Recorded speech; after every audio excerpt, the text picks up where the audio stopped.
Hi, this is John.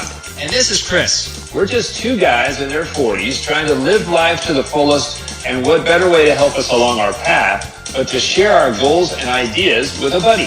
The accountability call is our way of helping each other stay on the track and keep us moving on down the road of life. We hope you like it, and thanks for listening.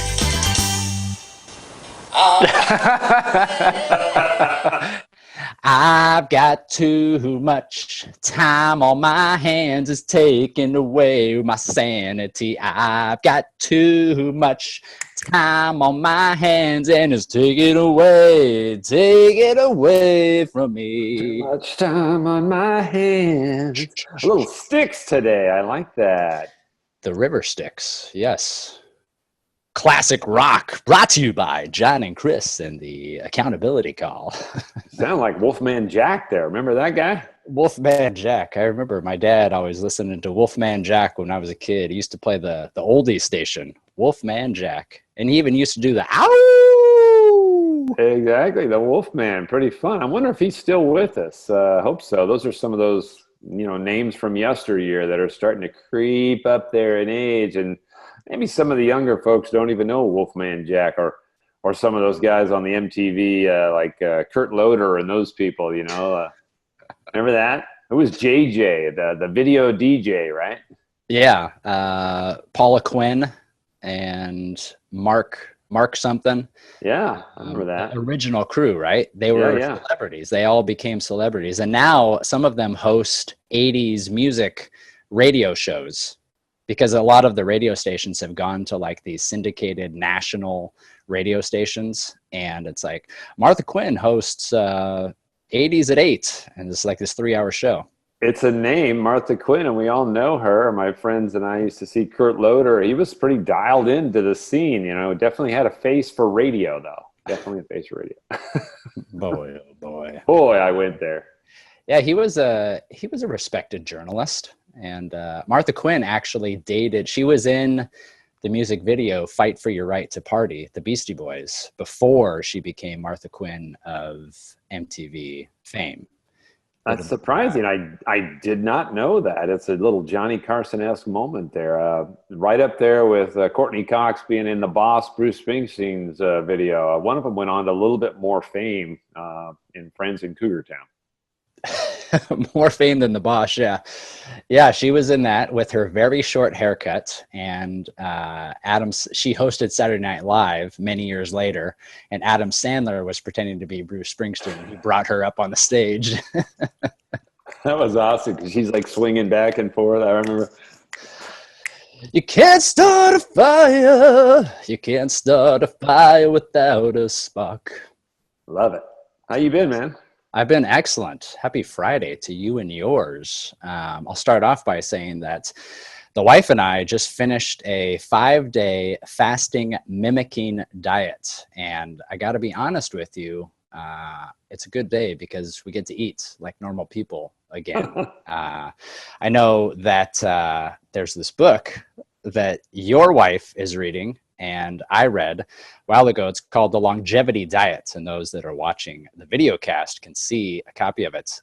It's by this guy, Valter Longo, and lots of research about our bodies going into autophagy, I believe it's how you say it, and it allows our bodies to regenerate healthy cells and kick out the bad cells. He talks about how, like, if you're on a locomotive train and you run out of coal or gas, whatever's used in it, and you have to get to your stop, you end up throwing the chairs and all the old upholstery into the fire to get you to your destination. And then you just rebuild new stuff inside the train. And so our bodies kind of do that naturally, in that they eat the old cells that aren't doing us any good anymore, and they recreate new, better cells. But when we eat as much as we eat, especially as Americans, we never allow our bodies to kind of repair themselves. So this book was pretty eye-opening to me, and my wife and I said, you know what, let's give it a shot. So we ordered the Prolon 5-day fasting mimicking diet plan, and they gave us less than 1,000 calories a day for 5 days, which we finished yesterday. And it was interesting, to say the least. But I did realize pretty much within 2 or 3 days that we don't need to eat as much food as we eat. Would you agree or disagree with that statement, John? I'd agree with you. We do not need to eat as much as we eat, but we do eat that much. And a burger, shake, and fries is like 1,200, 1,500 calories, and that's more than your one day. I mean, you had 5,000 calories for 5 days. I eat 1,000 calories at breakfast some days, so, oh man, I don't know how you did it. And you guys actually don't have weight to lose over there. It's two skinny minis over there, which is great. But I know why you did it, and I think it's great. It's one of those things that, like you said, it just makes you feel different, changes your body a little bit, gets you thinking about how much food I actually need. And we kind of programmed ourselves, haven't we, where we want to eat every 4 to 6 hours. We've got this 3 meals, and I don't know who came up with all this, but quite frankly, we don't need all that food. So I would say eat less. You could almost eat half what you're eating, and that would dramatically change your body in a short amount of time. You would start to notice how you're not carrying all that extra weight and that padding, that we do. Just eat half of what you eat now. It's just difficult to do because we think we're hungry and our eyes see it, and we eat, don't we? We eat, and then we forget our stomach doesn't catch up. And now we're overeating like we do on Thanksgiving, but we do it throughout the year too. So I agree with you. It's probably been pretty eye-opening. And think of your food bill. You're going to save money on food, buddy. Oh, totally. Yeah, that's a huge thing, right? And the environmental cost as well. Eating less. So I read this book a while ago. It's called The Blue Zones by Dan Buettner. And he kind of traveled the world and visited all these places like in Japan and Italy. There are like several places throughout the world where they have the largest portion of centenarians. So people that are older than 100 years old. And he's just done all this research, asked all these questions about what these people do to live to that age. And not only are they living to 100, but they're still in pretty good physical and mental condition. So, it's not just like they're sitting in a chair watching TV all day. They're actually out and about. And a few tips that he gives in his book is, talking about, especially in Japan, they eat until they're not hungry anymore versus eating until you're full. And like you just said, I know I'm guilty of it. It's just we have such access to food that we just eat whatever's in front of us. And so another tip he gives is when you're plating your dinner, plate your dinner and then put all the food away, right? Put it all away before you sit down, because how many times we're like, well, that's not enough to save for tomorrow, so I'll just eat it, right? So if you plate it and then put it away, that's a trick. And there's a lot of other little tricks, but basically we don't need to stuff ourselves, and we should never be stuffing ourselves. And yeah, you mentioned how, we're skinny minis, so to speak, but there are a lot of people that look like they don't have any extra weight, but that doesn't necessarily mean that we're healthy. Like, we just have a very fast metabolism. We're not necessarily eating correctly, or we're eating too much. Our body just at this point is able to work it off quicker. So lots of great tips, but I think it comes down to just not eating as much as we eat. And that's definitely the biggest thing that I learned this week, is that we can totally survive and totally actually feel better by eating a lot less than we eat on a regular basis. So I'm going to order this for you, and you are going to do 5-day fasting mimicking diets. And I just wanted to see what your face said there, but try it out. You and your wife, you never know what sort of epiphanies you might find through going something like that as well. I definitely think it would be good to try it. 5 days. I don't know, with my workout schedule, and I know you told me off air that you were doing just some yoga and maybe not the same workout. So that's probably the same time I would have to tone that back, because I seem to need more food when I'm doing heavier workouts, and water is probably not enough. But maybe I just tone it down and just do some walking or just do some stretching for a few days and let everything sort of rejuvenate. I do like the idea of this periodic fasting, especially for inflammation. As I get older, I've got a little bit more soreness in some of my joints. I've got some premature arthritis in my ankles, and I have a feeling that would help with that inflammation.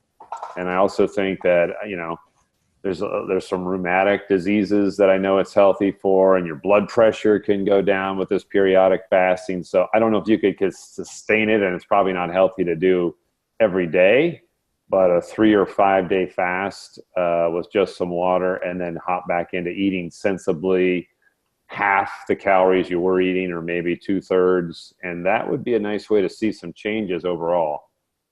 Yeah, and full disclosure, neither one of us is a medical professional. I know that might be hard for some of you to believe, but there's a lot of great research out there. I know that we've kind of dived into a lot of it and kind of experimented on ourselves in a lot of way, and have had some positive results with, intermittent fasting and with this fasting mimicking diets, but a lot of great books out there as well. So, if you're not happy with, the weight you're carrying or the way that you feel every day, even if you don't have any extra weight, there are a lot of things out there to try. So I guess that's my sort of encouragement for everybody listening and watching, is just to, there's a lot of options out there to kind of experiment, and but definitely don't just take our advice, because we are not medical professionals.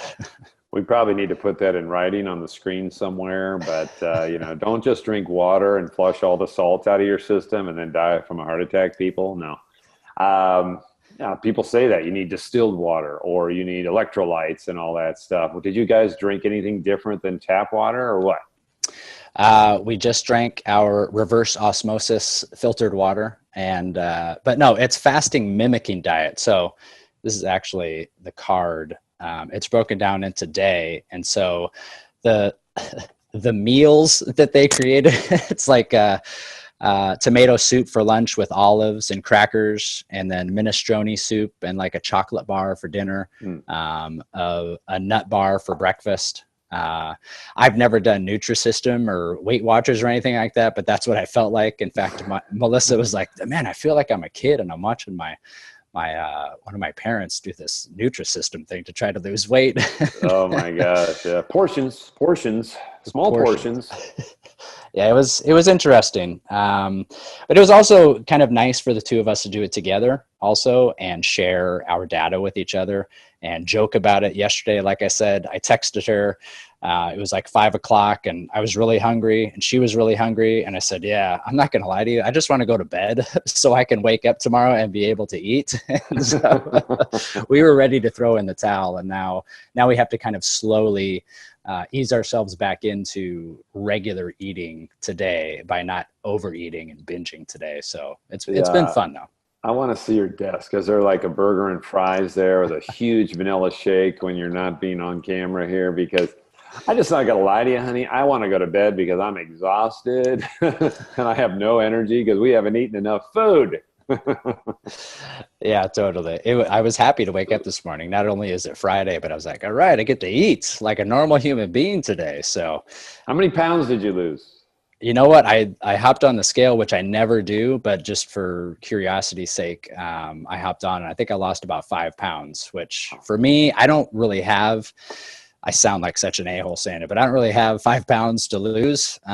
So, like you said, it wouldn't be healthy to do this long term, but this longevity diet book, so much research that he's done at his Longevity Institute at USC about doing something like this once a year or once every 6 months, just to allow our bodies to fix themselves, if you will. Lots of studies about how helpful this can be for somebody with diabetes, like you said, with rheumatoid arthritis or other autoimmune deficiencies. So I'll just throw that out there and encourage you, if you're interested as a listener or a watcher, to do your own research. But there's some interesting stuff out there that basically I want to challenge kind of the way that we think about food and consumption and all of that stuff, especially as Americans. It's not the healthiest way of doing things, in my opinion. Was it easier because you had a bit of a teammate to go through this on? Because I don't know if I could do it by myself unless I had a little bit of support. Most definitely. That's why we started this podcast, right? Accountability call. So we made our dinners together and sent texts to each other throughout the day. Like, boy, this lunch sucks. I'm so hungry. What's going on here? Hey, Chris, are you going to eat that olive? Can I have your olive? Totally. It would be really hard. Like last night I made the kids pizza and smoothies, and the kids don't like to eat their crusts on the pizza that we make them, and those crusts look delicious. They're just sitting there right in front of me, and I normally eat them for them, right? Because I'm not going to throw away this food that I paid for, but last night I threw it away, and it was hard to throw it away. And the smoothie too. I saved the smoothie to drink today, but man, that dinner looked good that I made the kids. And you got up at midnight when Friday struck and had a smoothie, didn't you? I held off, but I did wake up at 10:30, and I was like, oh, it's only 10:30. I can't do it right now. No, I got to go back to sleep. Yeah. Oh man, it's different. It throws you off, but a good challenge. I'm glad you guys went through that. I'll have to give that a little a try, because I wouldn't mind losing the 5 pounds in a week. That was kind of cool. Yeah. Like I said, especially if somebody who's interested in losing some weight, this is potentially a good option to do so, and potentially a way to kind of get into some good habits and come to the realization that none of us really need to eat as much food as we eat. So that's enough about fasting, I think. Yeah, I was just going to say, it doesn't shrink your stomach, but that's a term we use. It sort of shrinks your appetite, right? Totally. Like within 2 days, you feel not that hungry. Like you would think, man, I got to eat something because I'm not eating as much as I normally do. But within a couple of days, your body kind of adjusts, and it actually feels uncomfortable if you try to eat too much. You feel full sooner rather than if you're always eating until you're full. So yeah, interesting stuff. Awesome. Well, I look forward to trying this thing out and reading a little bit more about this, definitely down the road. Yeah, most certainly. I don't know if I have the discipline, but I was sharing this week. Is it time to talk about my yoga yet? Because I was going to share. Yeah. What did we do? We made it like 10 minutes. All right. Okay. Nice job. A new record. Go. Yeah. Okay. So yeah, I mean, just to try and get the floor back from your first one too. Interestingly enough, you have to have the discipline to do something like this, and having a partner is good, an accountability partner. But one of the things I was sharing this week in class was, my wife wanted to learn Spanish years ago. And so she signed up. Now she's got a full-time career. She's got 2 kids. She's got a demanding husband. That's me. And she wants to learn Spanish because she thinks it's going to be great and would definitely be something she wanted to learn. So she signed up, even though I said, how are you going to find time for this? She did a night class at a small college, and she never could make it and couldn't get to it and finally had to withdraw. And then she tried to get some Spanish books, and she wanted to do it. And then she's thinking about getting Rosetta Stone. And what I shared this week in class was something that I ran across, and it said, if you're interested in something, you'll do it when it's convenient. But if you're committed to doing something, you'll find a way to make it happen. And so that's sort of what I was bringing up. This thing was like, it sounded interesting. She wanted to learn Spanish. She wanted to, use that, but it was not realistic for her because of everything else going on. So she was trying to do it when it was convenient, like a night class, or, let's do this book at home and this and that. But when you're really committed to doing something, you are all in, right? And here's the thing you do with the fasting. I don't know. I just thought it was something to share to you, because how often have we done something like, well, that would be pretty cool. I might do that. Yeah. And then, but if it doesn't make it real easy, you're not that committed to it. But if you're really committed to doing something, you'll do whatever it takes.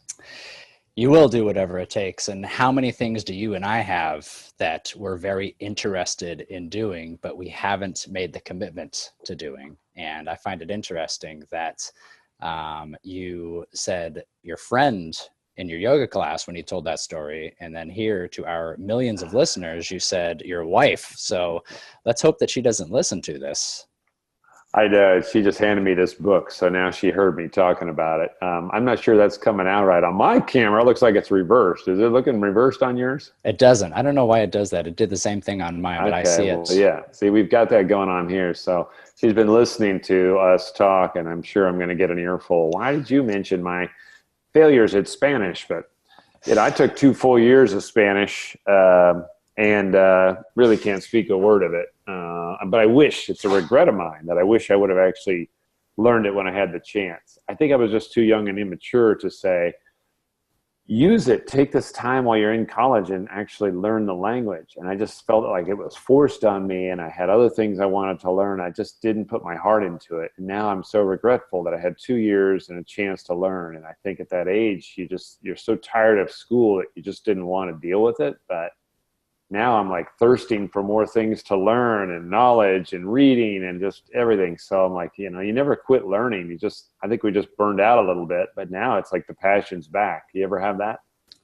Totally. I mean, exactly what you just said, but we can't force ourselves, and we can't force somebody else, maybe more importantly, to do something. It's got to be the right timing for you. The old saying that when the student is ready, the teacher appears. And I have the exact same regrets. I wish that I would have gone somewhere to study Spanish while I was in college. There were opportunities at our fine institution, Arizona State University, to go study abroad in Spain for like 6 months. And I don't know why that wasn't something that I should have done. Forks up, Sun Devils. Forks up. I'm over here trying to figure out while you're talking how to make the forks up sign, because it screws me up. The camera's reversed. But go on. I was watching you. You were kind of going like, you're like a little kid. But commitment versus interest. And Nicole wants to learn Spanish. Melissa and I, the family, we went to Guatemala this summer, and we said, look, they have this online program. We meet once a week on Skype, and let's continue this Spanish learning. So when we get home, we are going to set up a weekly class with Patricia, our Spanish instructor. So as soon as we get home, like within a week, we're going to sign up and we're going to meet with Patricia at 6 a.m. one day a week before we head off to school. And how many weeks has that been? A big fat 0, right? We have not signed up yet. And John, it is now 2019. We got back in the middle of July of 2018. Carry the one. Sounds like about 29, maybe 32 weeks. Oh, my Spanish is amazing. Yes. No, it still hasn't been done. And so, yeah, it hasn't been a commitment for us. It's an interest for us, but we haven't made it a commitment. And I don't know what it's going to take to get us over that hump. It just obviously isn't as important to us as we have said at this particular moment. So many things that we want to do, but then we have to actually pick the things we can do with the time allowed, and how much energy can we pour into it. We all have things we want to do and don't get to, but that's another example. I think if you got paid for it, one, there'd be a little more incentive. Or if you knew you were going to be meeting some people shortly that were going to be at your house and speaking Spanish, you'd have more incentive. We need that little push. And honestly, I think we all think we're multitaskers, right? And we can do more than one thing at once, which might be true. We've got this going, this going, this going. But do we ever do any one thing really well when we're spreading ourselves out thin amongst many things? Maybe we should just pick one or maybe two things and do those really well, because I find like you end up not doing any of them well, and it's like worse than government work. We're not even getting 80%. We're not even getting a B. We're getting like a C on what we're doing, and it's not that effective. Yeah, and how does it make you feel when you feel ineffective at multiple things? Yeah. It makes you feel like crap, right? Are you asking me personally? Yeah. I'm asking you personally. I let it roll right off me, because it makes you feel like, you failed, and no one wants to fail, right? You're just like, I could have done better. Well, maybe I shouldn't have tried this. Why did I sign up for this and do all this? By the way, have you seen the longevity diet just nestled up next to my guy, Phil Collins, by the way? I threw it back there in the background. For those of you on the radio, you can't see it, but it looks nice right over my shoulder, doesn't it? It looks beautiful. Yeah. Really, really cute. Right next to Phil Collins. Yeah. This is the first week in about 2 months that we haven't talked about Phil Collins, and I won't go into that either. But if anyone out there thinks that, the most successful person you can think of, or, anybody that you look up to for that matter, has this figured out and doesn't also have like, man, I want to do this, man, if I only had more time, once I retire, I can do this. everybody feels that way. And maybe that's part of it as well, for all of us to realize that and to adjust our expectations, our goals to a certain extent. I'm not saying to get lazy with it, but sometimes we just try to do too much, right? We just try to do too much, and it doesn't serve anybody well, least of all ourselves, right? It doesn't, but then you can go too far because now you've cut back and you're just saying no to everything just because it's a lot easier. So I don't know. I think we do need to push ourselves and find new challenges, but maybe we need to let go of some of the other stuff or say, all right, for the next 6 months, I'm going to work on my model airplane collection. But then once August hits, I'm going to channel that time into something else. Could we set a timer? A lady that I recorded this week, Dr. Adria O'Donnell, was talking to some middle schoolers, and she said, listen, there's no way your parents or myself up here telling you to put your phone down to do your homework is really going to work. We're realistic. But I'll tell you this, if you can just set a timer on your phone and say, for 40 minutes, I'm going to work hard. I'm going to plug in. I'm not going to look at my phone, and I'm going to work hard. And then the timer goes off, and then take 20 minutes to relax and do something fun, whatever, and then set it again and do another 40 minutes. She's like, I guarantee you, you're going to be more efficient than if you keep going back and forth on your phone, trying to do your homework, watching your Big Bang Theory TV shows. So I thought that was kind of interesting. Maybe we can set a timer in life and hold ourselves accountable by saying, focus for this amount of time, and then channel it into something else, and then come back and focus again. I'm going to try it because I've never really tried that. But I do know when I'm under deadline pressure, if I put my phone down for several hours and I don't look at my email, I hone in and I'm a better worker. And I'm like, well, heck, maybe that's what I got to do. I got to police my time because I don't hold myself accountable unless I have a deadline. And so, I don't know, food for thought. What's your take on that? Yeah, it's called the Pomodoro technique. I believe specifically the Pomodoro technique suggests that we do 25 minutes on and then 5 minutes off, 25 minutes on, 5 minutes off, and then 25 minutes again, and then you take 30 minutes off. But same thing, it doesn't matter. It's the uninterrupted focus that we need. And, we've talked about how draining task switching is, right? If I just pick up my phone and look at it, it takes me twice as long to get back into whatever it was that I was just doing. And we don't realize that until we've done that over the course of an hour or two, and then we just feel drained, like we've lost all of our motivation. We can't continue to do what it is that we have to get done. And so Pomodoro technique is what it's called. And I would love to hear how that works for you if you actually kind of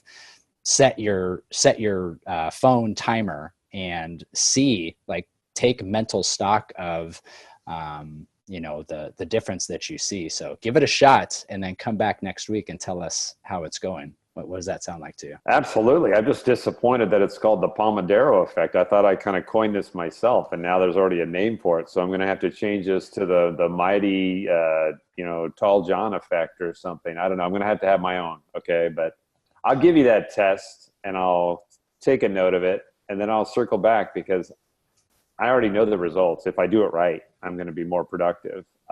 But I'm definitely going to miss out on the latest, presidential tweets and whatever the boneheads in the politician land say. And so I don't know what's a toss up. It's a toss up. Which one should I go for? Yeah, totally. You have to make some sacrifices. You definitely have to make some sacrifices. You can't be in the know right at that moment. But like we've talked about 100 different times, we don't need to be in the know right at the moment. If it's only distracting. It's not enhancing our lives to get this information right away. It's too much on top of everything that we have going. And speaking of too much, you and a friend yesterday sent me kind of an audio file. You're cheating on me, kind of. You're testing out new podcast partners, and I don't know how I feel about this.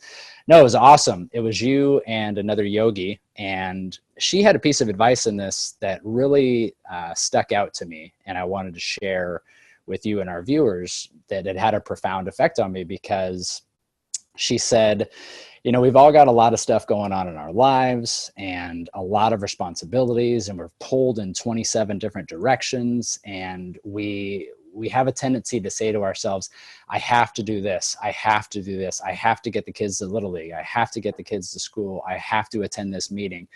And I loved what she said. She said, no, we got to change that to, I get to, right? I'm healthy. I'm able to move. I have healthy kids. I'm able to coach my kids' Little League teams. I get to. Very simple mind shift change. But I was having one of those days yesterday where I was thinking about all these things that are on my plate and thinking of them in terms of, I have to do this. I have to do this. I had this huge to-do list of things that I wrote down, and it was a little bit overwhelming. And I had a few of those moments where it's like, damn it, I was kind of beating myself up a little bit. Like, why didn't I take care of this yesterday? How did I let this list get so long? And now I have to do this.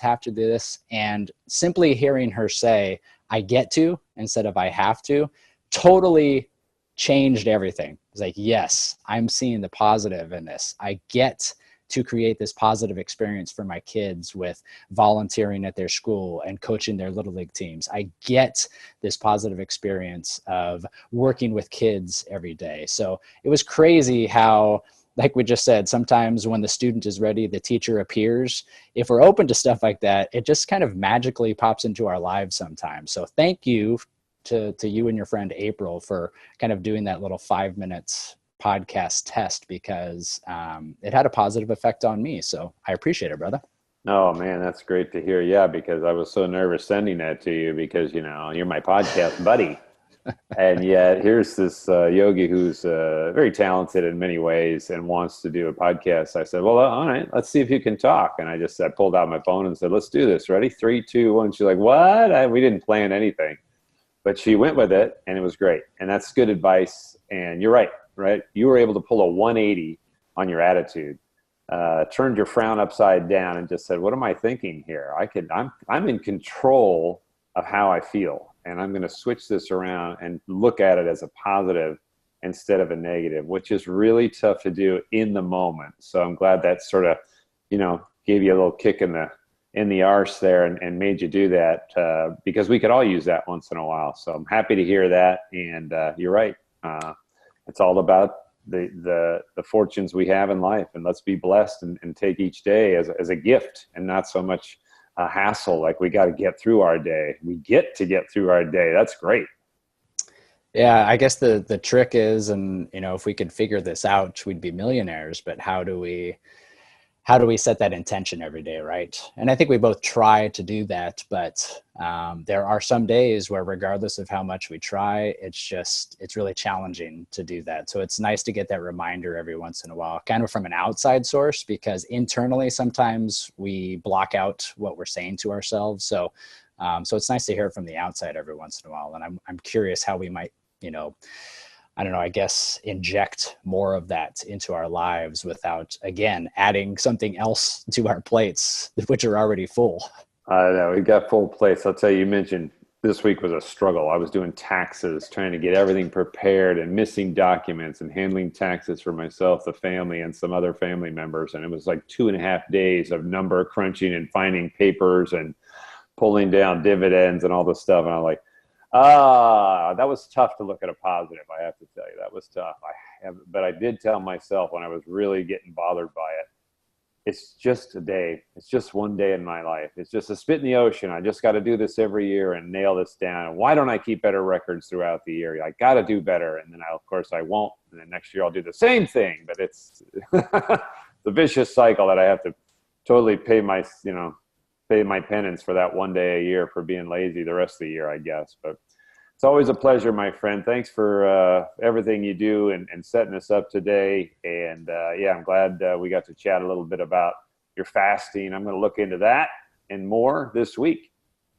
That and more this week. And we'll see you next week on the Accountability Call. All right, John, have a great weekend, and I'll talk to you next week. Ciao, pal.